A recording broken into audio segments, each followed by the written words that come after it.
They called me the spinster doctor the moment I walked through those vineyard doors. My sister's future in-laws clustered around their champagne glasses, their voices just loud enough for me to hear every cruel word. Poor thing, still single at 34. Too masculine for any man to handle. What a disappointment to the family. I stood there in my simple black dress, fresh from an 18-hour surgery, watching these wealthy strangers tear apart my life like it was their evening entertainment. My own family said nothing.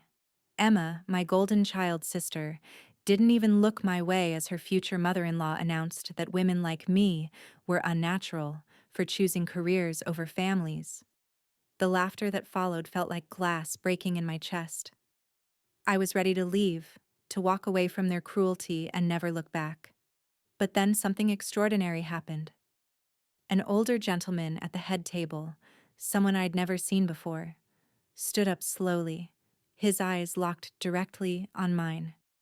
And in front of everyone who had just humiliated me, he did something that would change everything, until they found out who I really was.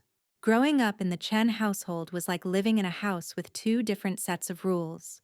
Emma, 3 years younger than me, was the sun everyone orbited around. Golden hair that caught light like spun silk, a laugh that made strangers smile, and an effortless charm that turned grocery store clerks into devoted fans. She was the kind of child who got extra cookies from teachers and compliments from strangers at the mall.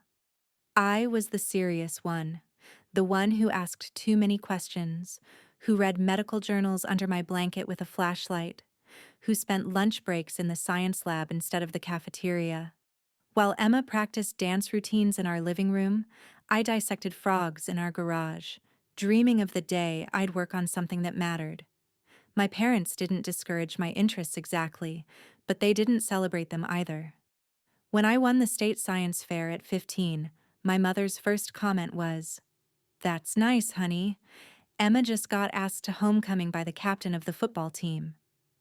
When I got accepted to medical school with a full scholarship, the family dinner conversation somehow shifted to Emma's latest modeling gig within 10 minutes. Emma bloomed into exactly what our parents hoped she'd become: beautiful, popular, and magnetically social. She built an Instagram following of 500,000 people by age 22, posting lifestyle content that made being young and carefree look like an art form. Our parents bragged about her business sense and natural marketing talent to anyone who would listen. Meanwhile, I was grinding through medical school, residency, and fellowship training. 80-hour weeks became my normal. I missed family dinners, skipped vacations, and turned down countless invitations because I was either studying, working, or too exhausted to be good company. My parents called it unhealthy obsession. I called it pursuing excellence. The divide widened when Emma got engaged to Marcus, whose family owned a chain of luxury hotels across the Pacific Northwest. Suddenly, every family gathering became about wedding planning, venue visits, and dress fittings. My parents glowed with pride, as if Emma's ability to attract wealth was somehow their greatest achievement. "When are you going to find someone nice?" became my mother's favorite greeting. Not, "How's your residency going?" or "Are you happy?" Just the endless, exhausting assumption that my single status was somehow a personal failing that reflected poorly on the entire family. The irony wasn't lost on me. I spent my days literally saving children's lives, performing surgeries that required steady hands and life or death decision-making. But at family dinners, I was treated like the cautionary tale. Emma's engagement ring got more attention than my recent promotion to chief pediatric cardiac surgeon. It stung, but I had learned to live with it. I found validation in my work, in the grateful eyes of parents whose children I'd helped heal, in the respect of my colleagues who knew what I was capable of. I told myself that family approval was nice to have, but not necessary for a meaningful life. I was wrong about not needing it. I just hadn't realized how much I still wanted it until I walked into that vineyard and felt the familiar ache of being invisible in my own family story. The evening started civilly enough. Marcus's family had gathered early, clustering around the bar with the easy confidence of people who had never questioned their place in the world. They were old money, the kind that whispered rather than shouted, that wore understated jewelry worth more than most people's cars, and that measured success in country club memberships rather than bank account numbers. I found my assigned seat at a table near the back, flanked by distant cousins I barely knew. Emma floated between tables in her flowing rehearsal dress, every inch the radiant bride-to-be. She looked perfect, genuinely happy in a way that made me glad for her, even as I felt the familiar distance between us. "So you're the doctor's sister," said Patricia, Marcus's aunt, settling into the chair across from me with her third glass of wine. Her smile was sharp around the edges. "Emma's told us so much about you." I doubted that was true, but I smiled politely. "It's nice to meet you." "Pediatric surgery, right?" She took a long sip, her eyes appraising. "That must be so demanding. No wonder you haven't had time for a personal life." There it was, the first subtle dig wrapped in false concern. I had heard variations of this conversation 1,000 times, but tonight it felt different, more pointed, more public. "I love my work," I said simply. "Oh, of course," Patricia continued, her voice carrying just loud enough for the neighboring tables to hear. "Career women are so admirable, though I do worry about what happens when you wake up one day and realize you've missed out on the important things. Family, children, a partner who actually wants to come home to you." I felt heat rise in my cheeks but kept my expression neutral. "I help children every day. That feels pretty important to me." Marcus's mother, Eleanor, had been listening from the adjacent table. She turned in her chair, wine making her bolder than usual.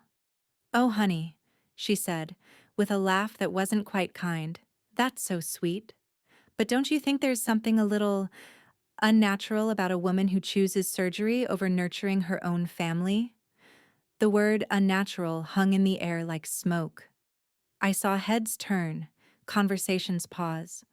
Emma caught my eye from across the room, her expression uncertain. "I mean," Eleanor continued, emboldened by her audience, "Marcus was just saying earlier that he can't imagine being married to someone so masculine. All that intensity, those long hours, the way you have to be so hard to do that job. It's no wonder men find it intimidating." Patricia nodded enthusiastically. "Exactly. Men want to feel needed, to feel like they can protect and provide. What's the point of dating someone who's more successful than you are? It emasculates them." I opened my mouth to respond, but Eleanor was on a roll now, her voice getting louder as more people turned to listen. "And the biological clock. Sarah, you're what? 34? 35? Even if you found someone tomorrow, you'd be having geriatric pregnancies. If you can even conceive after all those years of stress and those crazy hours." The laughter that followed was quiet but unmistakable. I felt it like a physical blow, not just the words, but the way other guests were nodding along, the way my own parents were sitting in uncomfortable silence instead of defending me. "Poor Emma," someone whispered behind me, "having to explain her spinster sister at every family event." "At least she turned out normal," came the reply. "Can you imagine if both daughters had been like that?" I stood up abruptly, my chair scraping against the stone. The sound was loud enough to draw more attention, which was the last thing I wanted. But sitting there, absorbing their casual cruelty while my family watched in silence, felt impossible. That's when I saw him again. The older gentleman from the head table. He was watching me with an expression I couldn't quite read, his eyes sharp and assessing. For a moment, our gazes met across the room, and I saw something there that looked almost like recognition. Then he did something that changed everything. Dr. Richard Blackwood rose from his chair with the deliberate grace of a man accustomed to commanding respect. The conversation around me faltered as guests noticed the movement, their attention shifting from my humiliation to this unexpected interruption. He was tall, distinguished, with the kind of presence that made rooms go quiet without him saying a word. His silver hair was perfectly styled, his navy suit impeccable, but it was his eyes that held my attention, intelligent, kind, and filled with something that looked like profound respect. "Excuse me," he said, his voice carrying easily across the terrace. The remaining chatter died completely. "I believe introductions are in order." He walked toward me with measured steps, and as he approached, I noticed something extraordinary happening. This man, who I now realized must be Marcus's uncle, given his seat at the family table, was bowing. Not a casual nod or polite acknowledgement, but a full, formal bow of respect. "Dr. Sarah Chen," he said, straightening, "it is an absolute honor to finally meet you in person." The silence that followed was deafening. Patricia's wine glass stopped halfway to her lips. Eleanor's mouth fell open. Even Emma, from across the room, was staring in complete bewilderment. "I'm sorry," I managed, my voice barely above a whisper. "Do we know each other?" Dr. Blackwood smiled, and there was warmth in it that made my chest tight. "We haven't been formally introduced, but I know your work intimately. 3 years ago, you performed surgery on my grandson, Timothy. He was 7 years old, born with hypoplastic left heart syndrome. The doctors in Seattle said he had maybe 6 months to live." My breath caught. I remembered Timothy, a small boy with enormous brown eyes and a smile that could light up the entire cardiac ICU. His case had been one of the most challenging of my career, a complex 3-stage reconstruction that had taken everything I had learned about pediatric cardiac surgery. "You performed a Norwood procedure followed by a Glenn shunt, and then the Fontan completion," Dr. Blackwood continued, his voice growing stronger. 18 hours of surgery over 3 separate operations. You rebuilt my grandson's heart when everyone else said it was impossible." The terrace was so quiet I could hear the wind moving through the grapevines. "Timothy is now 10 years old," Dr. Blackwood said, turning to address the entire gathering. "He plays soccer, he rides his bike, he has sleepovers with friends and argues with his little sister about whose turn it is to feed their dog. He lives a completely normal life because Dr. Sarah Chen refused to accept that nothing could be done." He turned back to me, and I saw tears in his eyes. "You didn't just save his life, Dr. Chen. You gave our entire family a future we thought we'd lost." I felt my own eyes filling, remembering the long nights of planning Timothy's surgeries, the careful calculations, the moments of doubt when his tiny heart struggled to adapt to each new configuration. I remembered his parents' faces when we finally sent him home, healthy and whole. "I need you all to understand something," Dr. Blackwood said, his voice carrying the authority of someone used to being heard. "I am the chief of cardiovascular surgery at Pacific Northwest Medical Center. I have worked with the finest surgeons in this country and around the world. Dr. Sarah Chen is not just one of the finest pediatric cardiac surgeons on the West Coast. She is one of the finest I have ever encountered anywhere." He paused, letting that sink in before delivering his final words. "The woman you've been dismissing as unsuccessful, as unfulfilled, as somehow deficient, she is the reason my grandson is alive. She is the reason my daughter still gets to tuck her son in at night. In my world, Dr. Chen, there is no higher calling than what you do, and no greater success than the lives you save." The silence stretched on, heavy with the weight of revelation and shame. The transformation in the room was immediate and profound. It was like watching a theater full of people suddenly realize they'd been watching the wrong play entirely. Patricia set down her wine glass with trembling hands, her face flushed with what I recognized as the particular shade of embarrassment that comes from public humiliation. Eleanor had gone completely pale, her earlier confidence evaporating as she seemed to shrink into her chair. I... we didn't, Eleanor stammered, looking between Dr. Blackwood and me with wide, panicked eyes. We had no idea about... I mean, Emma never mentioned. That's because Emma doesn't know, I said quietly, finding my voice again. None of my family does. You never asked. Across the room, I saw my parents exchanging shocked glances. My mother's hand was pressed to her chest, her mouth slightly open as if she was trying to process information that didn't fit into any framework she'd built about her daughters. My father was staring at Dr. Blackwood with the expression of a man recalculating everything he thought he knew. Emma had moved closer during Dr. Blackwood's speech, and now she stood near the edge of our table, her face a mixture of awe, confusion, and something that might have been guilt. "Sarah," she whispered, "you never told us you were... I mean, you save children's lives?" "Every day," Dr. Blackwood answered for me, his voice still carrying that note of profound respect. "Dr. Chen specializes in cases other surgeons won't touch, the impossible ones, the children everyone else has given up on." Marcus appeared at Emma's side, looking like he was seeing me for the first time. His face had gone from smug dismissal to something approaching reverence.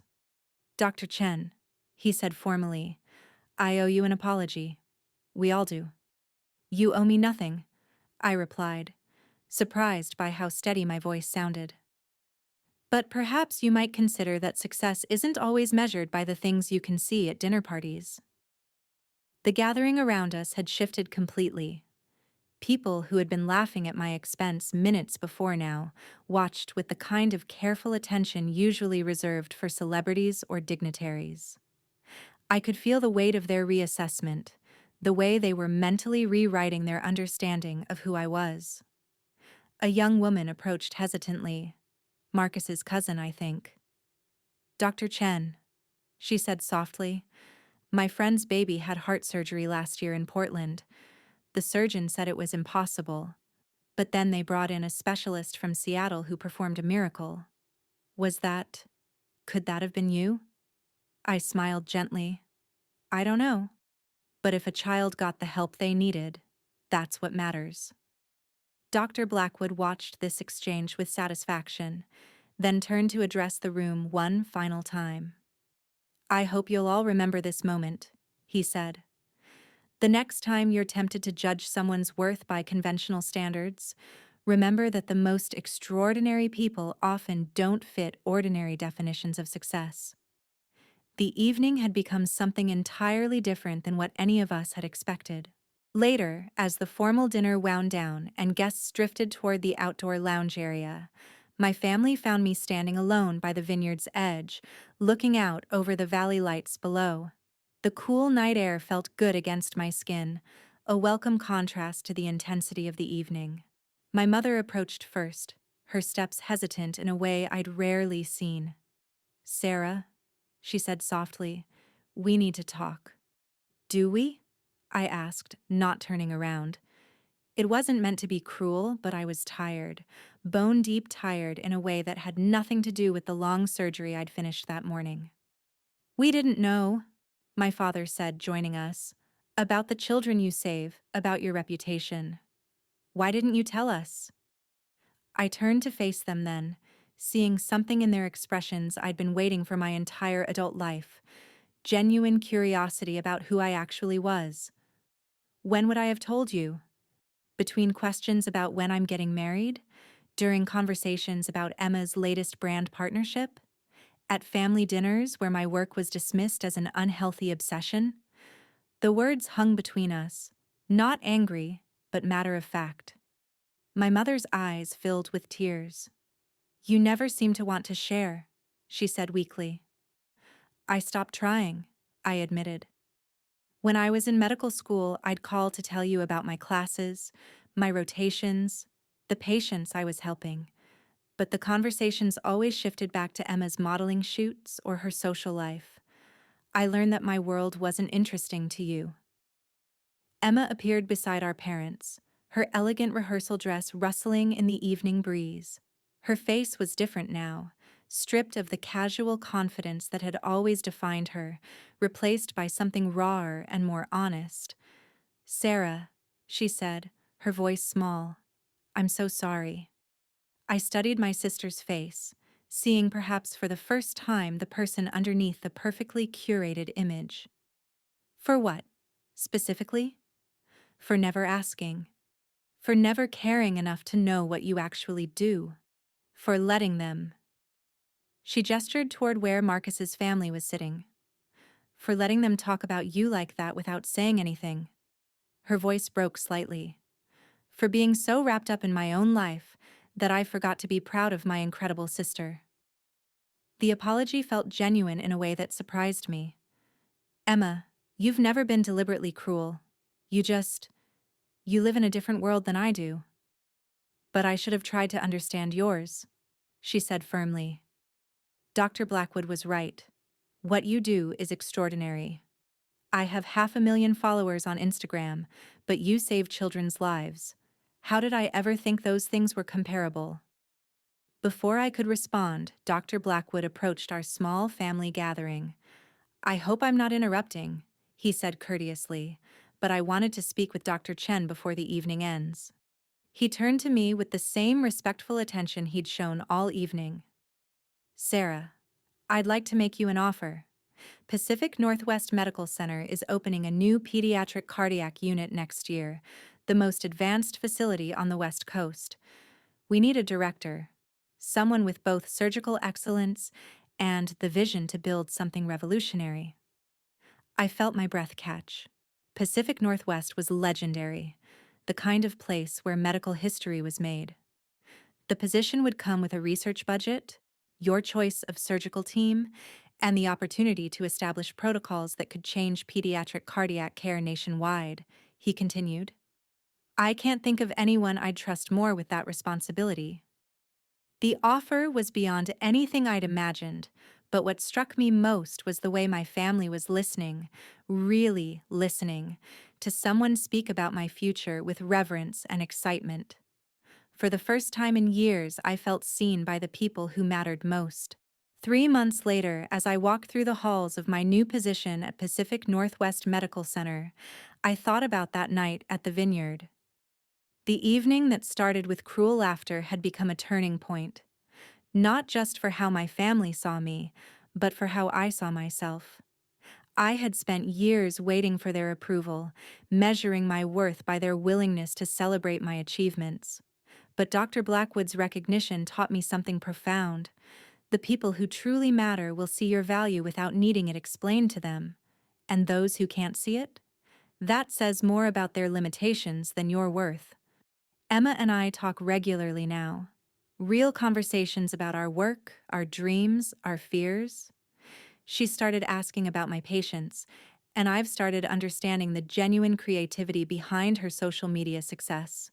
We're building something we never had before, a relationship based on who we actually are, not who our parents wanted us to be.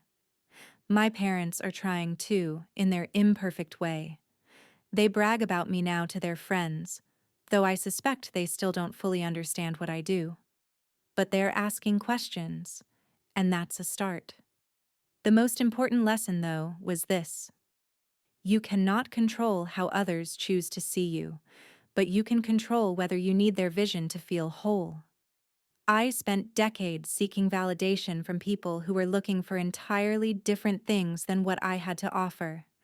Sometimes the most radical thing you can do is simply refuse to shrink yourself to fit into someone else's idea of success. Your worth doesn't require their approval. It never did.